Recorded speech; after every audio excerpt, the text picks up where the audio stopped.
Hello friends, good day. Today we will have a different kind of presentation and it is altogether different from what I have presented before you in earlier presentations. So this presentation is about soil spectroscopy. That means spectroscopic application in soil science. Spectroscopy, how it helps in estimating or determining different nutrient elements in soil. Before we move further, let's have a look at the very basic concept behind spectroscopy. So very basic concept is your electromagnetic radiations. It's a kind of radiation including visible light, radio waves, X-rays, or etc. in which electric and magnetic field they vary simultaneously. So you can see here the electromagnetic radiation, it is the visible, the visible range, the visible light, which is from 400 to 800 nanometer, and towards the left of the visible light, you can see the wavelength is longer, and to the right, the wavelength shorter. The shorter wavelengths, the electromagnetic radiations are ultraviolet, X-rays, gamma rays. However, longer wavelengths are infrared, microwaves, and radio waves. So shorter the wavelength, more energy you'll find in these electromagnetic radiations. Whatever longer wavelengths are, they have less energy. So if you look at these electromagnetic radiations, you can see how they are helpful in their application in agriculture. If you look at this visual infrared light, this is the range I have mentioned here, 400 to 800 nanometer for visible, and infrared starts from 800 to 2500 nanometers, even far beyond that. So mid infrared is also 2500 nanometer to 25,000 nanometer, or maybe 4400 wave number. And far infrared or thermal is 25,000 nanometer to 26 nanometer. So if you split again the visible light to violet, indigo blue, and VIP zero, you call it, and you can find this is the wavelength of those lights. And before we move forward, I have presented here the very basic concepts of wavelength. It is the length of wave till it starts to reflect again. This is what actually the wavelength is between trough and the crest. So this is what actually you get wavelength with lambda, or it is the difference between the crest and troughs. So you know what is wavelength, and wave number what I mentioned here or per centimeter, it is the repeatancy of wave, that is how many times it repeats, and frequency is just the reciprocal of wavelength, f frequency 1 by lambda. So lambda is here the wavelength. So this is a small introduction about electromagnetic radiation, and we use these electromagnetic radiations to for our own very purpose and use it in soil science to estimate different kinds of nutrients present in the soil. And before you move further, do you know what is the spectrum? So spectrum is nothing but the arrangement according to wavelength of visible, UV, or infrared light, etc. It is also the variation in the frequency of energy as a function of wavelength. And spectral reflectance is a reflectance measured in a narrow band of wavelength as a function of wavelength. If you see, when the light in any incident light from any object or material, it's scattered and some are reflected. So this is the incident light, this is the reflected light, and some are absorbed in the material, and some are transmitted through the material, and some are emitted some amount. The material emits some amount of energy. So you'll find when light falls on the surface of any material, it will go through different kind of processes, and that is presented here. So the spectral reflectance is nothing but the reflectance measured in a narrow band of wavelength as a function of wavelength. So which region of electromagnetic radiation is visible? I already mentioned earlier slide. This is 400 to 800 nanometers, and near infrared 800 to 2500, or if some mid infrared regions come under this. But you may say that mid infrared regions of 2500 nanometer to 25,000 nanometer. So if you look what is spectroscopy, then you say that spectroscopy is the study of interaction between matter and electromagnetic radiation. So if you look at spectroscopy divided into absorption spectroscopy, which we actually deal with mostly the absorption spectroscopy in soil science, one is another is emission spectroscopy. In absorption, again, you have UV, IR, and nuclear magnetic resonance spectroscopy. And in emission, also you have fluorometry and flame photometry. You know the application of this in analyzing different uh, elements in soils, and in the solution you know the instrumental methods of analysis. So there you'll find the application of emission spectroscopy. So this is brief introduction about spectroscopy. When then what is spectral signature? When you are using the spectrum, then what it gives on any material when you apply incident light falls on any subject, object or material. So it definitely gives some pattern of reflectance. So spectral signature is the variation of reflectance or emittance of a material with respect to the wavelength or reflectance oblique emittance as a function of wavelength. You'll see that. So this is the reflectance pattern of plant material. So when the light falls on it, so you'll find this produces this kind of pattern under different wavelengths. So you get the signature of that reflectance. So you say that spectral signature are the combination of reflected, observed, or transmitted or emitted electromagnetic radiation by objects at varying wavelength, which can uniquely identify an object. So the spectral signatures are different for different objects. So it has the identity. If it is soil, then it has a different reflectance than it's a crop plants. You look at these reflected patterns under different categories of electromagnetic radiation. You can see visible, near infrared, and short wave infrared. And look at this. The green one is your crop or vegetation reflectance, and you see this red one is the soil, and there are clean water, then other kind of things you'll find. They give different patterns. That means the spectral signature of soil is different from that of the vegetation, and the vegetation is that of the different water, then snow. So this gives a typical signature, and that identifies that shows that gives the identification of a particular species, a particular material. So when the amount of electromagnetic radiation, usually intensity of reflected radiation or reflectance coming from the material is plotted over a range of wavelengths. That is, this is the range of wavelengths is plotted because in a particular wavelength you'll see if you combine together you'll get this pattern for a vegetation. So the connected points produce a curve which is known as spectral signature. So under different wavelengths it gives a different different reflectance, and we combine all the reflectance, and when you make a graph you call it a spectral signature of that material, or in other words it is called spectral response curve, means response of that object with reference to different kind of radiation, electromagnetic radiation. So you'll see now we'll move on to look at the spectral reflectance curve of vegetation.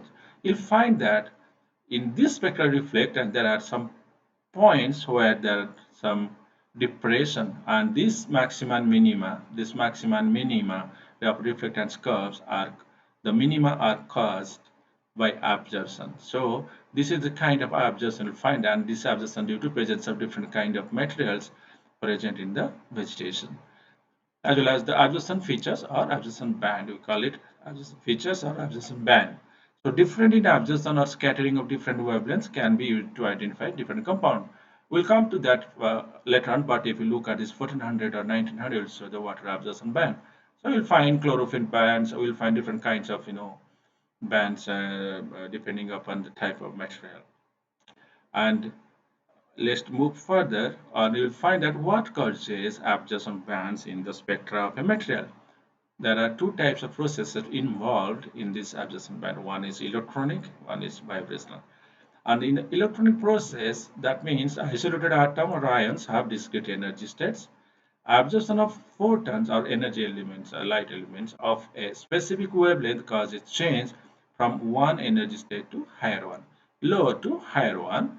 That is the absorption band. So when emission photons occurs as a result of change in the energy state from higher to a lower one.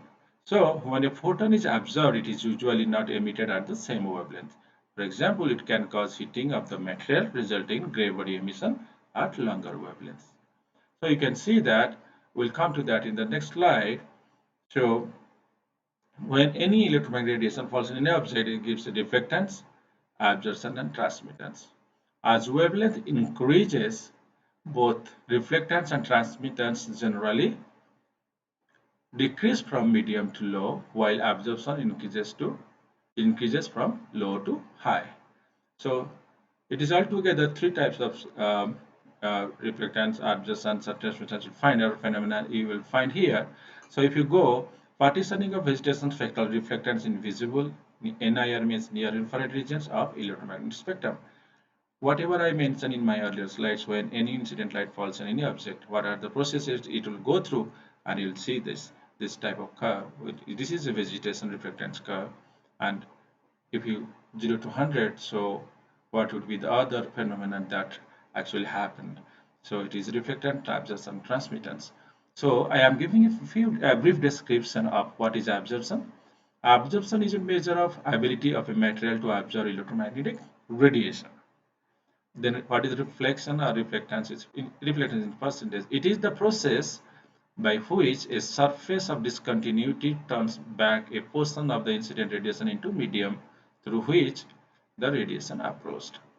And transmission, when radiation passes through a substance, that I told you that it passes through without significant attenuation, it is said to be transmitted through the medium. So this is reflectance, this is transmittance, and this is absorption. And that's what actually when any electromagnetic radiation falls on any object, and you'll find this type of curve. So why spectroscopy? Because there is a reason, because for a reflectance emittance curve, either determined in the lab or in the field with remote sensor, what is the chemical composition and structure of these chemicals with the field of view of this instrument. In other words, what kind of rock, soil, or snow or crop I am looking for. So this spectroscopy will help me in identifying what type of or what kind of materials actually I am looking for based on the signature. So we don't know. If you get the signature, you can analyze this signature is for vegetation, this signature is for soil, and within a soil also look at this graph at the curve, you'll find that this is dry soil, this is for the wet soil. Look at the reflection or reflectance pattern. It is quite different. For the same soil having different moisture content, you'll find that the amplitude of the spectral signature is lower. Here the more absorption occurs because in the wet soil. Similarly, what we do in soil science. In soil science, actually what we do is the diffuse reflectance spectroscopy. What is reflectance spectroscopy? Already we talked about reflectance. So reflectance spectroscopy is the study of light as a function of wavelength that has been reflected or scattered from an object or matter of interaction. And diffuse reflectance is the reflection of light from surface such as the incident rays is reflected in many angles, because in soil science surface is not that smooth, so you'll get attenuated and you'll say that reflection it will get in different angles. So it is reflected in many angles rather than just one angle, as a case of specular reflection. So here in soil science or in what you do, it is the diffuse reflectance spectroscopy. So what is spectral sensing then? Because you get such spectral signature if you pass any radiation on the surface, it falls on the surface of any material. So spectral is electromagnetic radiation spectrum that I already described in my previous slides, that comes out of an object, and object composition influence this variation. How much will be reflected, how much will be absorbed, how much will get transmitted through the media. It depends on the object compositions, and that is spectral. That should give a pattern of spectral response curve. And in sensing means acquisition of spectral information without touching the object. Just like remote sensing, we can sense the object from the distance. So spectral means get the signal without touching the object. So from far or from near, but we are not going to touch it. So spectral sensing means in case of soil science, when I pass electromagnetic radiation in soil, we will get a signature that is called spectral signature, and the process is spectral sensing. So spectral sensing is a new perspective in soil science. As you know, in the conventional methods, in the soil testing, you go for chemical analysis or wet chemistry method in the laboratory, in physics or in biology lab, with the sample preparation steps involving time, consumables, manpower, and a lot of money involved here. But in spectral sensing, it is all in one. Just to take the spectral signature, it is very rapid and no consumables, non-invasive method. And you will see that the soil sense the soil from ground to space, and about 80% accuracy you will find. And still it is developing, and people, scientists all over the world still working in the soil spectroscopy to improve the predictability of the process involved in estimating the soil properties. So why, how you get the spectral signature? You know that soil is a mixed substrate. It is a mixture of so many things. So it has pores. It allows energy dispersion. It has soil solids, and they are minerals, organic matter. So the minerals could be different types of minerals, and soil solution, water insoluble materials present in the soil, maybe phosphate, nitrate, or a number of soluble substances that are water soluble that are present in the soil also. And you know that silicon hydroxide or silicon oxide, aluminum hydroxide, so all those silicate materials, minerals present in the soil, they also help the part of the system.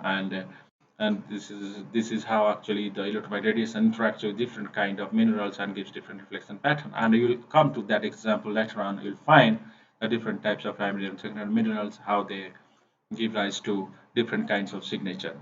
So different functional groups also you'll find in the soil because of presence of organic matter, and they also respond or interact with the electromagnetic radiation in different ways. And you'll get to know what that are different ways. And particle size, shape, and arrangement also help in scattering. And spectroscopy is nothing but the energy matter interaction. So energy is absorbed by soil constituents. This absorption can be two types. One is atomic, next is molecular. In atomic absorption, radiation causes electronic transitions and rearrangement of charges of ions, and it's restricted. This atomic phenomenon is restricted to the visible and near infrared. Visible is 400 to 800 nanometers, and near infrared regions it is 800 to 1100 nanometers around.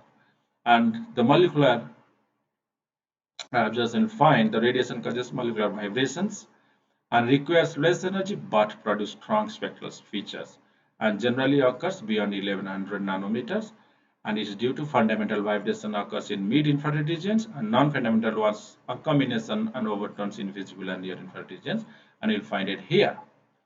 So you'll see this is 400 to 1100 where you'll find atomic level or electronic transitions. So that is atomic absorption you'll find here, whereas beyond 1100 nanometers and different wavelengths, you'll find molecular level vibrations. And here also you'll find 2500 to 25,000 nanometers or middle infrared regions, you'll find molecular vibrations.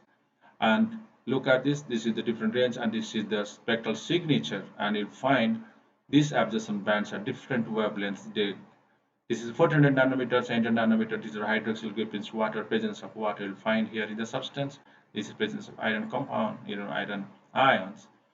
And this is also about aluminum group, aluminum hydroxide, and organic compounds that are present. So visible, near infrared, short infrared, and mid infrared, they give different types of double bond, triple bond, and fingerprinting, of different compounds, and you'll find different kinds of absorption bands and features at different wavelengths, and they are dedicated to different kind of materials or functional groups present in the soil.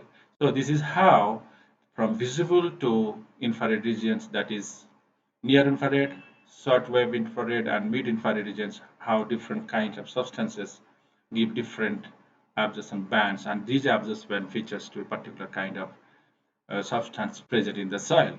So a molecular vibration is a periodic motion because we talk about molecular, and molecular is fundamental, non-fundamental. In molecular vibration, we take atomic vibration, it is in the visible infrared, near infrared region, but for middle infrared regions, you will see a molecular vibration. It is a periodic motion of atoms of a molecule relative to each other such that the center of mass of the molecule remains unchanged.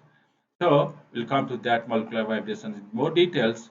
It can be fundamental or non-fundamental vibrations, and you can see in the fundamentals vibration you'll have symmetric and non-symmetric. There's fundamental vibration stretching and bending, and in bending vibration you'll say that it is scissoring and rocking, in out of plane walking and twisting.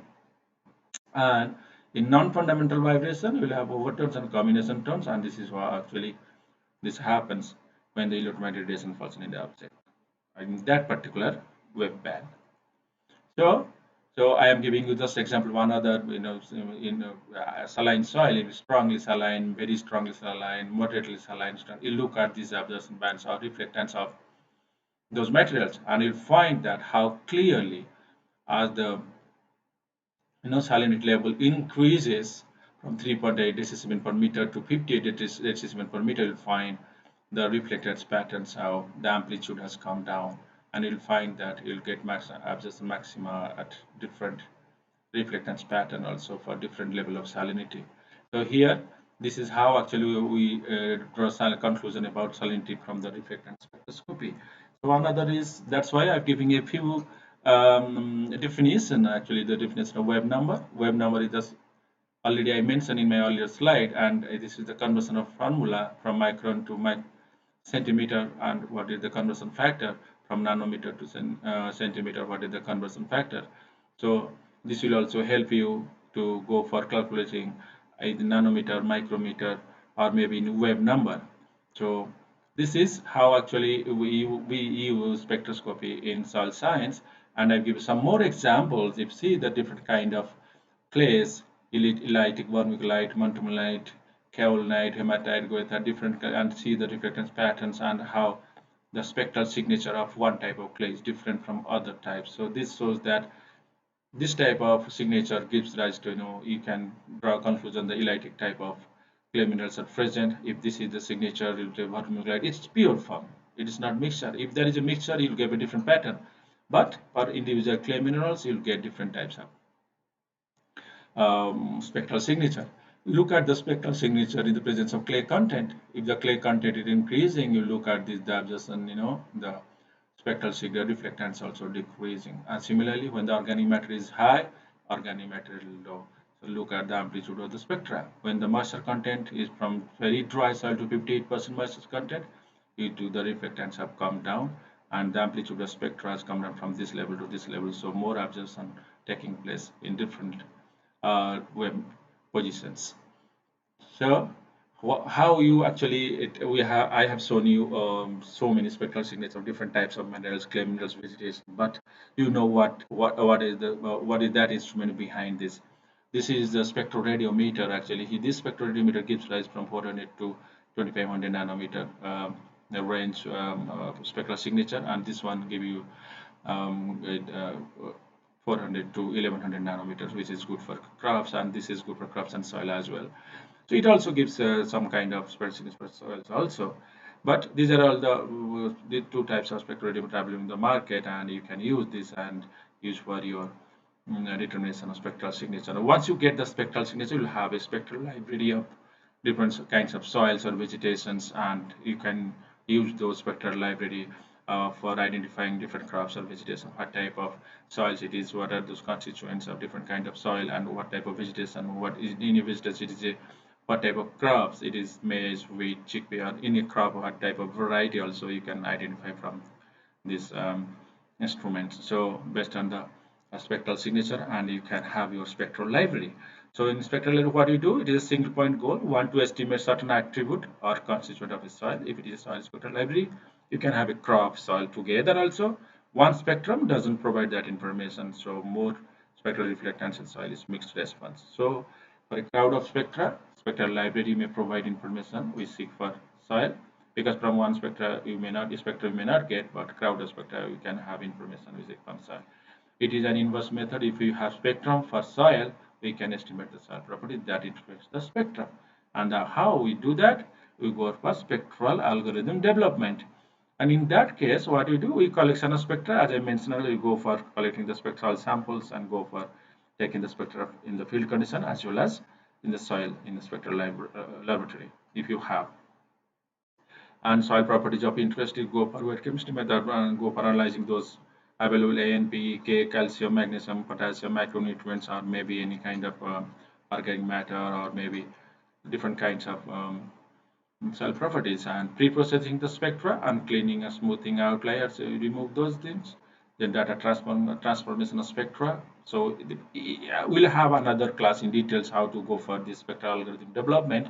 But I am giving you the procedure how you go about it. Then you go for development of a model, we call it calibration, and then validation. Out of the total sample set, 70% you use for calibration development of the model, and 30% for validating or testing the data set and linking the image, and you can use that for any application. So what type of algorithm you use for this type of parameter training or testing? We use partial least square regression techniques, support vector regression, random forest multivariate adaptive regression splines, artificial neural network, ANN, and others also. So you can go for any kind of based on your interest, or you may go for ensembles of models, all those things, and find out which one is best suited for your uh, research or your work. So if you look at this general machine learning chart, you will see this training of data. Here, the reflectance curve is the predictors and response is the solve property. Then model either linear or nonlinear depending on this. You go for development of algorithm where you go for training and testing. That means 70%, 30% category of data for development of model 70%, testing 30%. Then train the model and go for future data predictors or response of future data. So from this you can find out what kind of minerals present in the soil, what kind of nutrient elements present, whether there is organic carbon level or pH or any all soil physical and chemical properties, or even some cases biological properties also. This is what actually we have done in our case in Indian Institute of Science and Bhopal. Also we have developed this for near infrared spectroscopy as well as middle infrared spectroscopy, where we determine the soil properties in the laboratory. This is NIR spectra, near infrared spectra generated in the laboratory, and so soil property is a function of spectra, and we develop the model, and from this model we parameter model to use to estimate soil properties or soil samples. So altogether, if I talk about middle infrared spectroscopy or diffuse reflectance spectroscopy have increasingly been used for determining numerous soil properties over the past 2 decades. And near infrared and middle infrared spectroscopy techniques are characterized by as time and cost efficient, non-destructive, and they don't require any revision for analysis. So quickly you get all those properties estimates. But the thing is that you have to prepare those database of spectral library, having good prediction models and testing those models for your own purpose. So thank you very much for this kind attention, and looking forward to see you again. And we'll have another presentation where you'll find different kinds of um, remote sensing materials, and we'll talk about remote sensing. So thank you very much. Thank you for your kind attention.